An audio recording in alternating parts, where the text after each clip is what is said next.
6,600 సంవత్సరాలు ఇలాంటి మాటలు మాట్లాడతాం. కానీ మరి వాక్యంలో మనము దేవుని గురించి అంటే యేసు క్రీస్తు యొక్క జననము గురించి చెప్పబడినటువంటి ప్రవచనాలు, అనౌన్స్మెంట్స్ వీటన్నిటిని కూడా కొంచెం కట్ చేసుకుంటూ మనం వెళ్ళాలి. It's very important message. So ఆదికాండము 3వ అధ్యాయము 15వ వచనం అందరూ ఏకీభవించాలా? మరియు నీకును స్త్రీకిని నీ సంతానమునకును ఆమె సంతానమునకును వైరము కలగజేసేదను. అది నిన్ను తల మీద కొట్టును, నీవు దాన్ని మడమ మీద కొట్టేదవని చెప్పాను. అయితే ఇక్కడ మరి ఈ మాట మరి ఏదైనా వనములో ఆదాము హవ్వ మరి దేవునికి అవిధేయత చూపించి ఆ యొక్క వనము నుండి వెళ్ళగొట్టేటప్పుడు మరి దేవుడైనటువంటి యెహోవా, తండ్రి అయినటువంటి యెహోవా చేసినటువంటి మొదటి announcement. This is the first thing written about Jesus Christ in the book of Genesis. ఇది మొదటిగా చెప్పబడినటువంటి ఒక అనౌన్స్మెంట్. ఇది ప్రవచనము కాదు, it is announcement. Okay, proclaim, దాని గురించి తెలియజేయడం. ఆ తెలియజేసేటప్పుడు అక్కడ ఉన్నది ఎవరు అని మనం అనుకుంటే ఆ ఏదైనా వనంలో దేవుడైనటువంటి యెహోవా, ఆదాము, హవ్వ, తర్వాత దుష్టుడైనటువంటి ఆ యొక్క లూసిఫర్ కూడా సర్వరూపంలో అక్కడ ఉండవచ్చు. ఓకే, సో ఇక్కడ దేవుడు మరి చెప్తున్నటువంటి మాట ఏంటంటే నీకును స్త్రీకిని నీ సంతానమునకును ఆమె సంతానమునకు వైరము కలుగజేసెదను. అయితే ఇక్కడ చెప్పబడినటువంటి మాట నీకును అంటే ఎవరితో చెప్తున్నారు? లూసిఫర్తో చెప్తున్నారు అసలు కదా. ఆదాము అమ్మకు చెప్తున్నారు. వాళ్ళ లోపల చేరినటువంటి ఆ యొక్క ఈడుతో కూడా దేవుడు మాట్లాడుతున్నాడు. మనం అనుకోదు దేవుడు ఏంజల్స్ చేశాడు, మనుషులను చేశాడు. ఆయన లేకుండా ఏమీ కలగలేదు. ఆయన లేకుండా nothing is born and nothing, no one has power. ఏ పెద్దగా చిన్నదో ఏదైనా కూడా దేనికి కూడా శక్తి అనేది లేదు. God is seated on the throne. ఆయన అధికారము, ఆయన చిత్తమే మన మధ్య జరుగుతుంది. హల్లెలూయా. అంటే ఇక్కడ నీకును స్త్రీకిని నీ సంతానమునకును ఆమె సంతానమునకును వైరము కలుగజేసెదను. 3 మాటలు ఇక్కడ తీసుకుందాం. నీకు లూసిఫర్, స్త్రీ సంతానం, woman. The son is born of woman. Only woman అని డిక్లరేషన్ ఉంది. కానీ ఆమె పేరు కానీ ఆమె ఎటువంటి దాన్ని కానీ అక్కడ ఏమి కూడా తెలియపరచలేదు.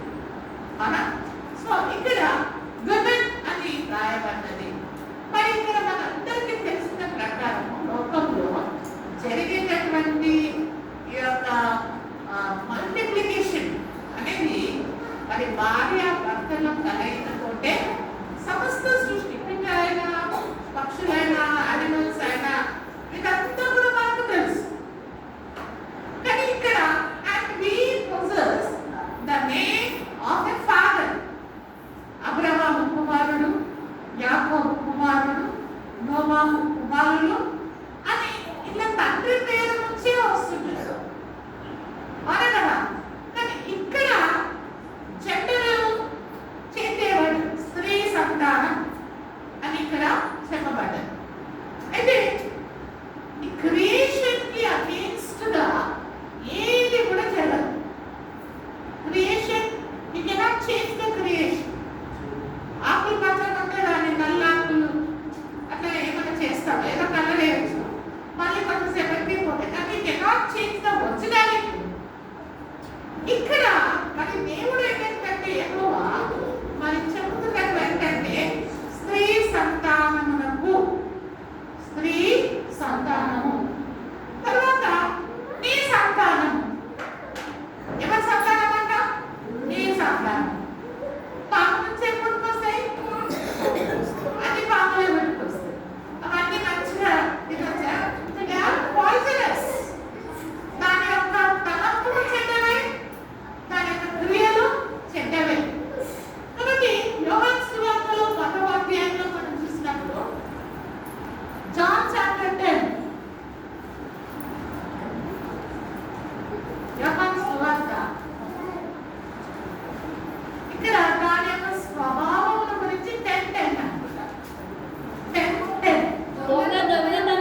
వైరం, ఆపోజిషన్.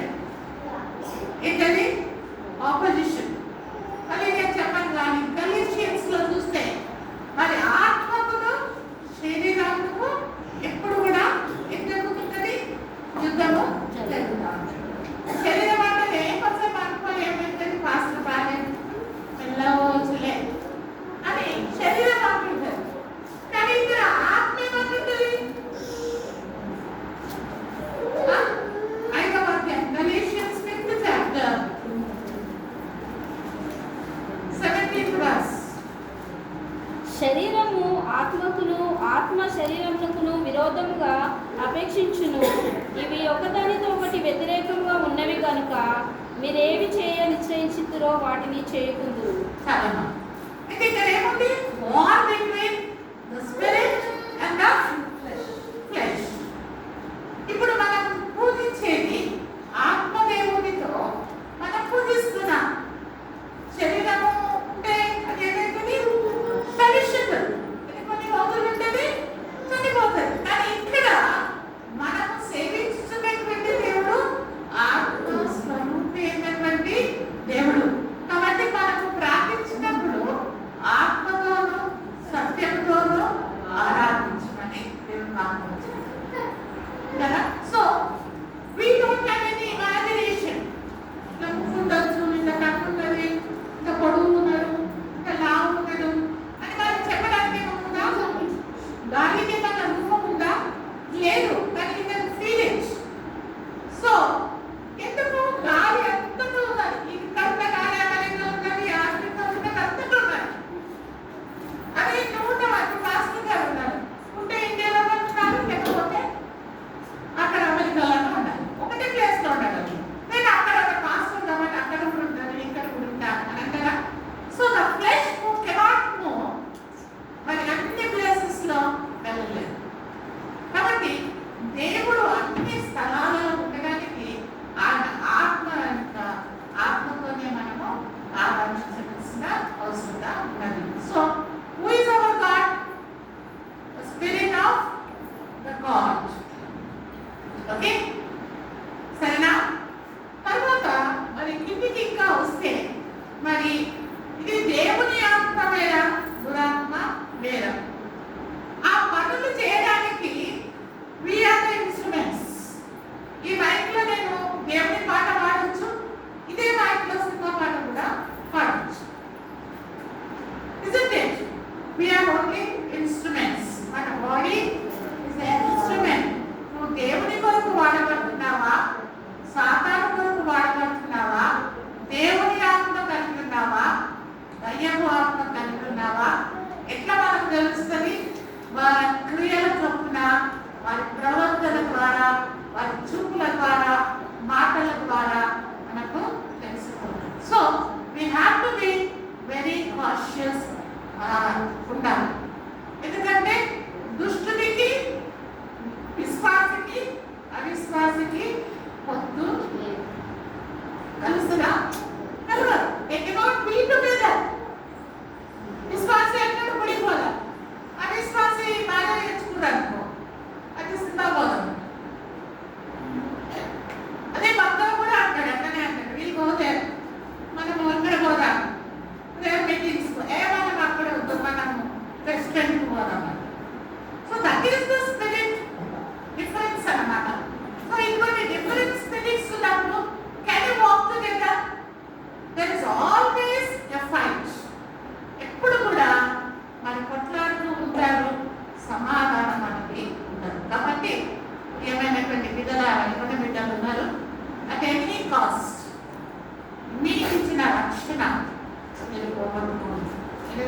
ఈరోజు చదువుకున్న తర్వాత ఏమి కాదు అనేటువంటి వాటికి మీరు వెళ్ళి మీ జీవితాలను పాడు చేస్తారు.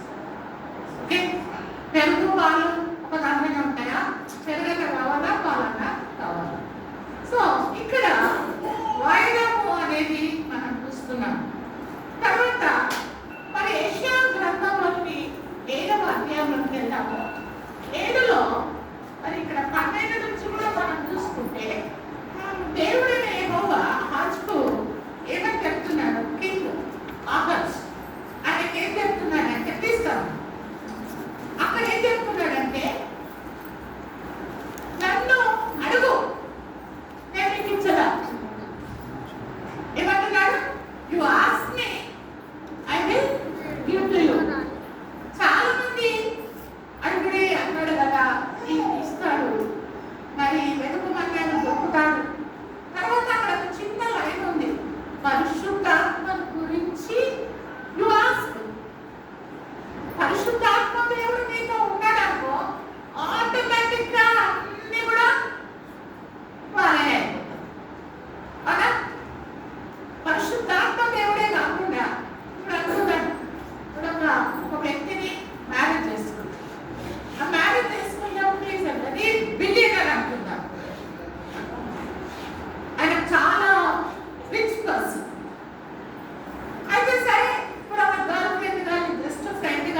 This is the spiritual authority.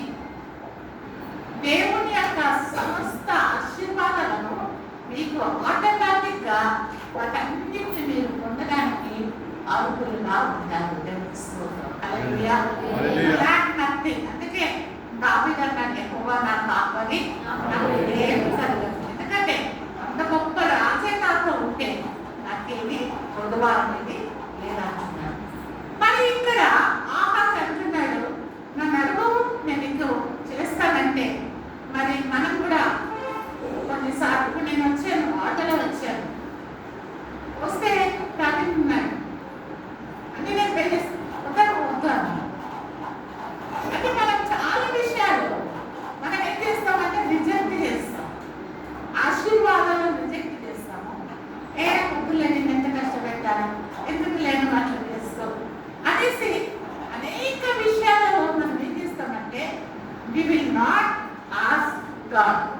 దేవుని అడగకుండా మన తెలివి, మన జ్ఞానము, మన బలము, మన పైసలు అన్ని ప్రయత్నించి పెద్ద పప్పులో కావేసి తర్వాత అయ్యా అయ్యా అని వేసేయడం వస్తాం. కానీ ఇక్కడ దేవుడు అంటున్నాడు, he knows.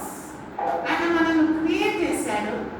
మనం ఎంత కాలం ఎంచుకుంటాము, ఎంత నీళ్ళు తాగుతాము, ఎంత ఆలోచించగలము, ఎంత ఓర్చుకోగలము, ఇవన్నీ కూడా దేవునికి తెలుసు. కాబట్టి దేవుడు అంటున్నాడు, I will do one miracle. నేను మీకు ఒక మంచి బహుమానమును నేను మీకు ఇచ్చేదాను. హల్లెలూయా. ఏమిస్తున్నాడంట? బహుమానం. బహుమానం అంటే చాలా ఇష్టం కదా. అందుకని మనం క్రిస్మస్ సీజన్ లో we will exchange the gifts. కానీ the greatest gift what God has given to humanity is Jesus Christ. హల్లెలూయా. అక్కడ ఒక సూచన, ఒక సైన్ అవి గివ్ యు, అవి ఇంటిమేట్. ఇక్కడ దిస్ ఇస్ ద ప్రాఫెసీ. ఇక్కడ ప్రాఫెసీ ఏ సంవత్సరంలో ఈ యొక్క ప్రవచనము రిలీజ్ అయిందంటే 681 BC టు 700 BC లో యెషయా ప్రవక్త ఈ యొక్క వాక్యమును రాశారు. అనేకమైనటువంటి పెద్ద పెద్ద ప్రాఫెసీస్ అన్ని కూడా యెషయా భక్తులు చేశారు. అనేక మంది సేవకులు ఈ యొక్క ప్రవచనాల ద్వారా బలపరచబడ్డారు. కాబట్టి ఈ యొక్క ప్రవక్త చెప్పేది ఏంటంటే 14వ వచనంలో చూస్తే ఇక్కడ కన్యక గర్భవతి అయి కుమారుని కని అతనికి ఇమ్మానుయేలని పేరు పెట్టాడు. ఇక్కడ తీసుకుంటున్నాం. ఆది కాండంలో స్త్రీ అన్నాడు, ఇక్కడ వచ్చేసరికి కన్యక అంటున్నాడు. అక్కడికి ఇక్కడికి ఎన్ని ఇయర్స్ అంటే 600 ఇయర్స్ అంటే ఎంత కాల్చున్నారు? ఒక మనిషి బతికినాక ఒక 100 సంవత్సరాలు. ఆ 100 సంవత్సరాలు వాడు ఏం చేశాడో వెళ్ళిపోయినాక మళ్ళీ 500 సంవత్సరాల తర్వాత సేమ్ థింగ్ ఇస్ రిపీటెడ్. అంటే ఏమన్నట్టు the author of the Bible is Holy Spirit. Hallelujah. ఇందులో ప్రతి వాక్యం కూడా ఆత్మ ప్రేరేపణ చేత ఆది అంతమైనటువంటి దేవుడు రాసినటువంటి ఆయన యొక్క ఆలోచనలను ఈ యొక్క పుస్తకం ద్వారా పరిశుద్ధమైన గ్రంథముగా మనకి ఇవ్వబడ్డది. హల్లెలూయా. మీకు దేవుడిని చక్కగా తెలుసుకోవాలంటే వాక్యాన్ని బాగా చదవాలి. ఓకే, తెలియకుండా ఏమో నడుస్తారు. ఒక భర్త భార్య ఉన్నాడు, ఆయన రొట్టెలే తింటాడు. నాకు రొట్టెలు తింటాడని తెలియదు అనుకో. అప్పుడు నేను ఎక్కడ ఆయన కలిసి ఉంటాను, తెలుసుకోవాలి. వాట్ ఈస్ హిస్ హాబీస్, నాకు ఏమి ఇష్టము, ఏమి పడదు, అన్నీ కూడా తెలుసుకోవాలి.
దూత పరిశుద్ధాత్మ నీ మీదికి వచ్చును, సర్వోన్నతుని శక్తి నిన్ను కమ్ముకొనును కనుక పుట్టబోవు శిశువు పరిశుద్ధుడై దేవుని కుమారుడు అనబడును. ఆమేన్. If there is a doubt, 600 BC లో రాసినటువంటి మాట మళ్ళీ 400 years దాటిన తర్వాత ఇక్కడ ఒక కన్యక కనబడుతుంది. చాలా మంది వివాహాలు చేసుకోలేదంట.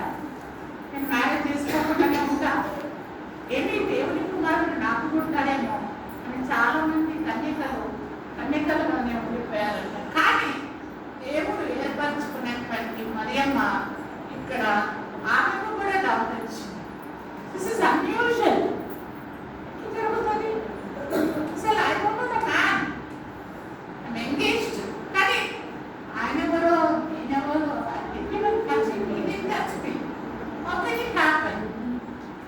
అక్కడ దానికి దేవుడు జవాబిస్తున్నాడు.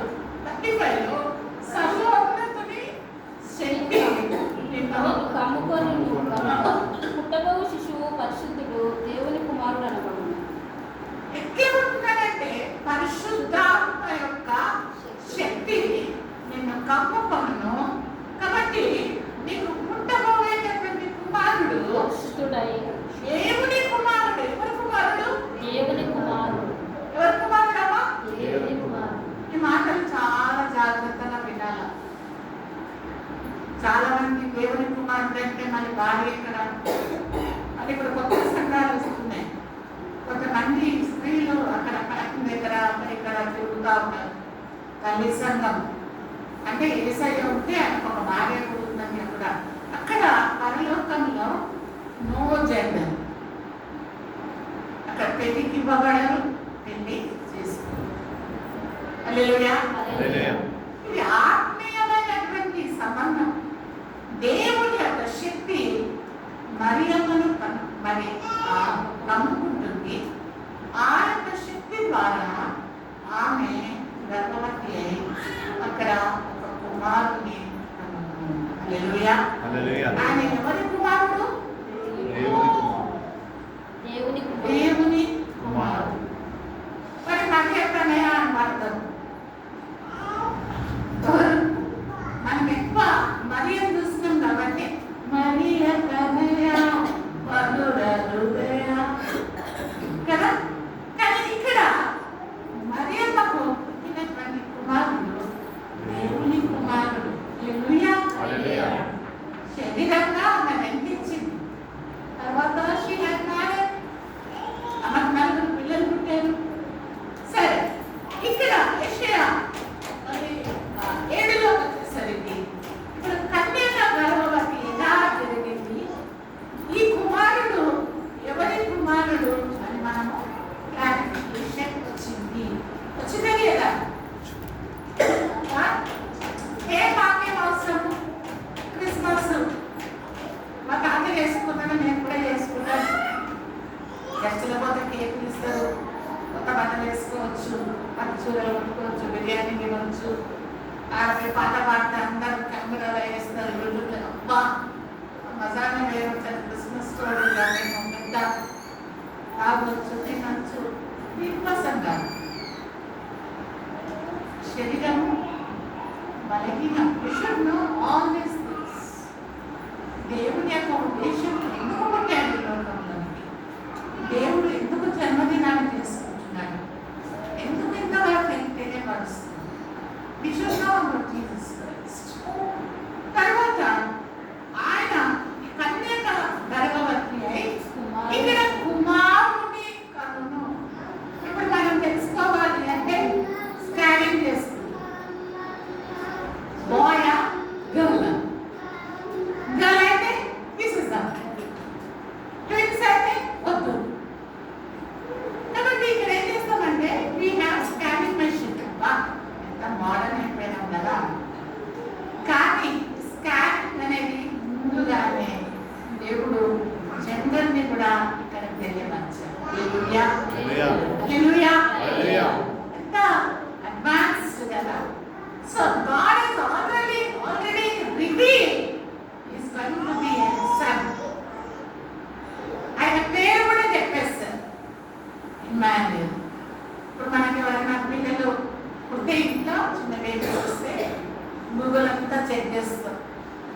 ఫ్రెండ్స్ అంతా అడుగుతారు, బైబిల్ ఇస్తాం.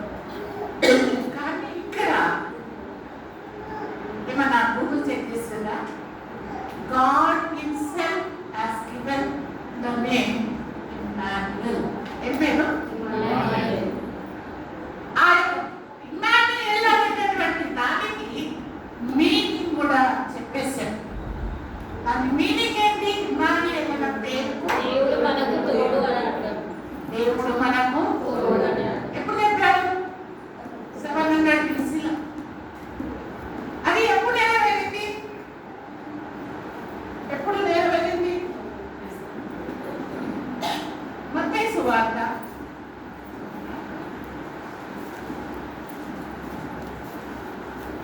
1వ అధ్యాయం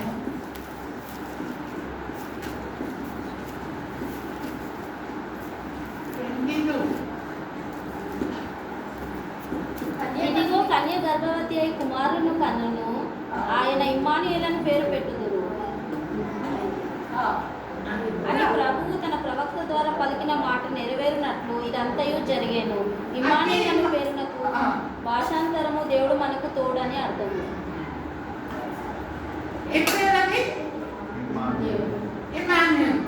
ఆ దానికి భాషాంతరం ఏంటి? దేవుడు మనకి తోడు అని అర్థం. ఎవరు తోడు? దేవుడు మనకు తోడు. దేవుడే మనకు తోడు. హల్లెలూయా. హల్లెలూయా.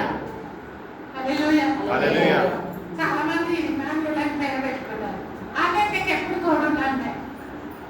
ఉంటారా? ఉంటారా? ఉంటారా? చెప్పండి. ఎటు పోతారో ఏమో, అటు పోతారో ఇటు పోతారో అటు పోతారో లేకపోతే ఇంకొక ఏమేమి చేస్తారో వాళ్ళు. ఇమ్మాన్యుయేల్ దేవుడికి దేవుడు మనకు తోడు.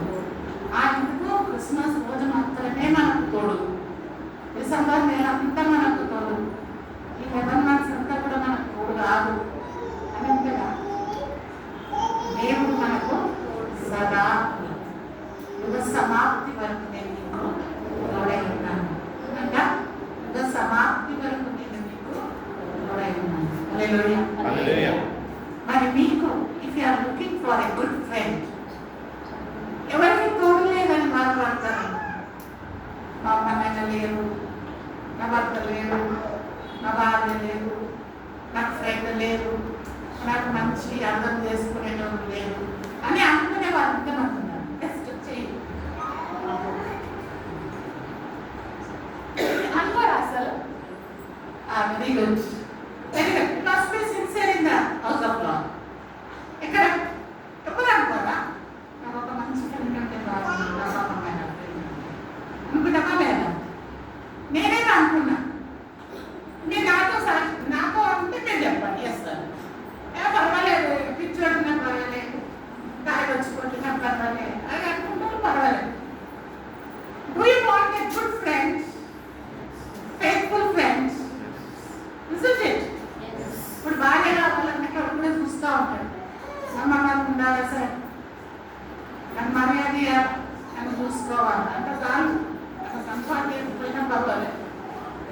భర్తకు భార్య కూడా ఏమో కలుపుకోడు కాదు కదా, వాడు పని చేయకుండా జీతంలో ఉంచుకోడు కదా.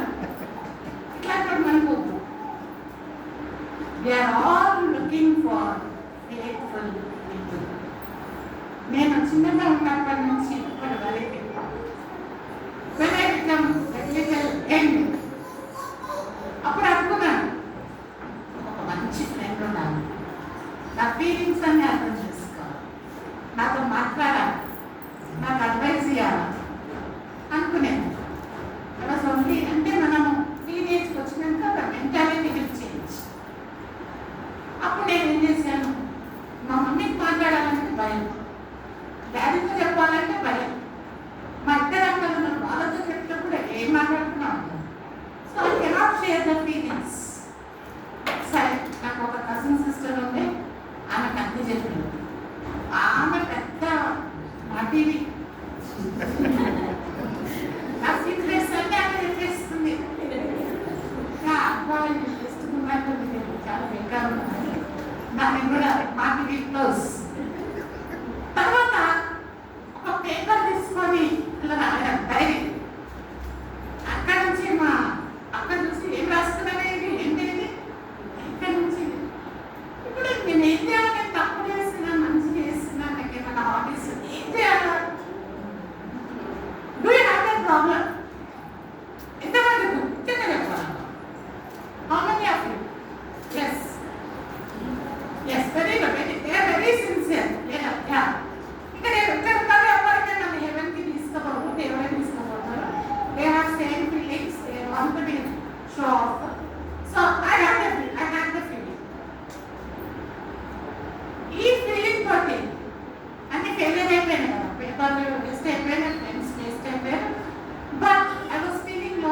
only good friend. అప్పుడు నాకు ఏజ్ ఆఫ్ 15 మా పెద్దక్క సాక్రమెంట్ తీసుకుంటుంది, బాప్టిజం తీసుకుంటున్నప్పుడు నాకు కూడా మా డాడీ అప్పుడు నాకు ఏం దొరికింది అంత బాప్టిజం అంత ఏం తెలవలేదు. కానీ నాకు ఇచ్చినటువంటి పెద్ద గిఫ్ట్ ఏంటంటే బైబిల్. ఇక బైబిల్ తీసుకొని చదవడం చదవడం కొట్టేసిన అతను కథల్లా ఉంటాయి. తర్వాత attach to God so much. ఏ దుఃఖం వచ్చినా, ఏ సంతోషం వచ్చినా, ఏదైనా తప్పు చేసినా ఇంట్లో బైబిల్ తీయాలా, సోఫా దగ్గర కూర్చొని so God has become my good friend. ఇంకా నేను ఎవడేమన్నాడు, నేను నీకు. సో నేను పుట్టినప్పటి నుంచి నేను I lost my parents, I lost my aunties, uncles. చాలా మంది వెళ్ళిపోయారు, చాలా మంది ఫ్రెండ్స్ కూడా. అప్పుడు చిన్నతనం ఏదో అప్పుడైతే 1 రూపీ కాయిన్ 1 రూపీ నోట్ ఉంటుంది, అది ఎక్స్చేంజ్ చేసుకొని పేరు రాసి నువ్వు పెట్టుకోవాలి. ఆ రూపాయి ఎక్కడ పోయి చూడదు, ఆ ఫ్రెండ్ ఎక్కడ పోయి చూడదు. So Romans but I do remember ఇప్పటి వరకు నాకు తోడుగా ఉన్నవాడు నా యేసయ్య. నా కష్టాలలో, నా దుఃఖంలో, నా కన్నీటిలో, నా సంతోషంలో, నా యొక్క భయంలో, నాకు యవ్వనంలో కూడా ఆలోచన తెలిపింది. ఎక్కడ వెళ్ళాలి, ఎక్కడ వెళ్ళదు, ఏం మాట్లాడాలి, ఏం మాట్లాడకూడదు, అన్నిటినీ నాకు బోధించేది నాతో ఉన్నటువంటి దేవుడు అని యేసయ్య ఉన్నాడు. It's very faith. He will never leave you nor forsake you. ఎప్పుడు వదలదు. నేను అనుకున్నాను మళ్ళా నేను అప్పుడు 16-17 years very smart, very slim కాబట్టి అందుకనే దేవుడు నన్ను లైక్ చేస్తున్నాను, బికాజ్ ఐ స్మార్ట్. ఇప్పుడు I become different but still God loves me more. Hallelujah. ఏ షేప్లోనైనా దరిద్రతలో ఉండు, సంతోషంలో ఉండు, ఎక్కడన్నా ఎటువంటి పరిస్థితులలో ఉండు, దేవుడు తోడుగా ఉంటే నీకు భయం రాదు, నీకు దిగులు రాదు, నీకు ధైర్యం వస్తుంది, నీకు సమాధానం వస్తుంది, నీ డౌట్స్ క్లారిఫై అవుతుంది, నేను ఆశీర్వదిస్తాను. నాకొక్క స్నేహితుడున్నాను, నేనున్నాను, భయపడకన్నాను. ఆయన యేసు, నా ప్రియ యేసు, ఆయన యేసు, నా ప్రియ యేసు. కష్టకాలంలో నా వెంటనే ఉంటాడు, కన్నీరంతా తుడిచి నాతోనే వస్తాడు. కష్టకాలంలో నా వెంటనే ఉంటాడు, కన్నీరంతా తుడిచి నాతోనే వస్తాడు. ఆయన యేసు, నా ప్రియ యేసు. హల్లెలూయా. He understands our feelings. ఇప్పుడు ఎటువంటి స్థితిలో ఉన్నా, పేదరికంలో ఉన్నా, తప్పులో ఉన్నా, ఏదో అనాలోచనలో ఉన్నా, బుద్ధి లేకుండా ఉన్నా, దుఃఖంలో ఉన్నా, దేవుడు మనకు తోడై ఉన్నాడు. So Christmas is not the day, only 1 day celebration కాదు. బెత్లెహేంలో అక్కడ పెట్టేసి మళ్ళీ వన్ సినేజర్ తీసి మళ్ళా అది పెట్టుకొని లైట్ పెట్టుకోవడం కాదు. Jesus wants to take birth in the heart. క్రీస్తును నీవు నీ హృదయంలోనికి చేర్చుకుంటే ఆయన నీకు తోడే. నీ తలకు, నీ హృదయం అనే తలకు దగ్గర ఆయన తట్టుతూ ఉన్నాడు. చాలా మంది ఆయన అంగీకరించారు. గొప్పవారు అన్నీ అక్కడున్న హోటల్స్ అన్నీ కూడా సో ఓన్లీ ఎటువంటి స్థలంలోకి వెళ్ళారంటే పశువుల పాపం. పశువులకు గుర్తుంటుందా అంటే ఏదంటే తొక్కేస్తాం. ఇక్కడ చిన్న మంచి పేపర్ కూడా పెట్టో దాన్ని తొక్కేస్తాం. ఎండేసిస్తుంది, అంత కూలింగ్ వేసిస్తుంది, నీళ్ళు పడకొస్తుంది, గడ్డేసిస్తుంది, ఎక్కడంటే అక్కడ వండుకుంటుంది, ఎంత వాసన. అటువంటి ప్లేస్లో యేసయ్య జన్మించాడు. యేసయ్య ఎందుకు వచ్చాడు? పాపులను రక్షించడానికి. యేసులో నేను పాపిని, నన్ను రక్షించడానికి, నన్ను పరిశుద్ధపరచడానికి, జ్ఞానం లేనటువంటి నాకు జ్ఞానం ఇవ్వడానికి, ఈ లోకంలో ఎట్లా జీవించాలో నేర్పించడానికి, అటు సమాధానం ఇవ్వడానికి, శాంతిని ఇవ్వడానికి, రక్షణ ఇవ్వడానికి, జీవమును ఆశీర్వాదం ఇవ్వడానికి యేసయ్య నా హృదయంలో అంగీకరించాను. ఆయన బెత్లెహేములో ఆ పశుల పాకలో పుట్టినట్టుగా ఈరోజు మన జీవితం, మన హ్యాబిట్స్, మన ఎటువంటి పరిస్థితుల్లో ఉన్నా God wants to take work in your heart. అది వెరీ నామకార్థంగా ఏదో పండుగ చేసుకుంటున్నామని కాదు. మళ్ళీ ఇప్పుడు ఎందుకు చేసుకుంటున్నాం పండుగ? వాడు అడిగాడు కదా, నాకు మెసేజెస్ పెట్టవద్దు, క్రిస్మస్ గురించి అస్సలు చెప్పవద్దు, మాటలు కూడా పెట్టవద్దు, ఎందుకంటే నేను సెలబ్రేట్ చేసుకోను, డేట్ లేదు అంటే. మరి ఆది అంతమైనది దేవుడు ఎప్పుడు పుట్టాడో మీకు తెలియదు. అన్నీ ఉన్నాయి old testament, everything there is day, month, year. కానీ ఇక్కడ యేసయ్య గురించి కూడా చెప్పబడ్డది కానీ ఎందుకంటే ఆయన ఒక రోజు ఒక దినం కాదు. Is always. So why you are celebrating? I told you, I celebrate. ఆయన 2000 సంవత్సరాల ముందు పుట్టాడు. ఆయన పుట్టినది ఎవరో మిషనరీస్ ద్వారా, మరి మనం కనిపించినటువంటి పెద్ద నాయకుల ద్వారా, వాళ్ళు చర్చలు చేసిన సెలబ్రేషన్ బట్టి I came to know Jesus is powerful. So I take him. వాళ్ళు చేసిన అన్ని కూడా క్యాలరీస్, స్టార్ యొక్క సంతోషము, ఆకాశము, భూమి ఏకమై చేసిన సంతోషాన్ని అది నేను బయట చూస్తాను first. But I have piece in me, I receive Jesus in me. కానీ ఇప్పుడు నేను వెళ్ళి ఈ యొక్క పండుగను అనేకుల ముందు వేస్తాను. జీసస్ని తెలియనటువంటి వారికి వాళ్ళు చూసి విని గ్రహించి క్రీస్తులోనికి రక్షణ పొందినప్పుడు నీవు నేను ఉంటాను. If you are celebrating Christmas, celebrate like that. లేచి నిలబడాలి.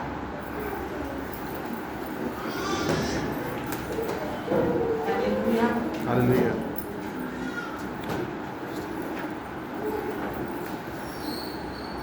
హల్లెలూయా.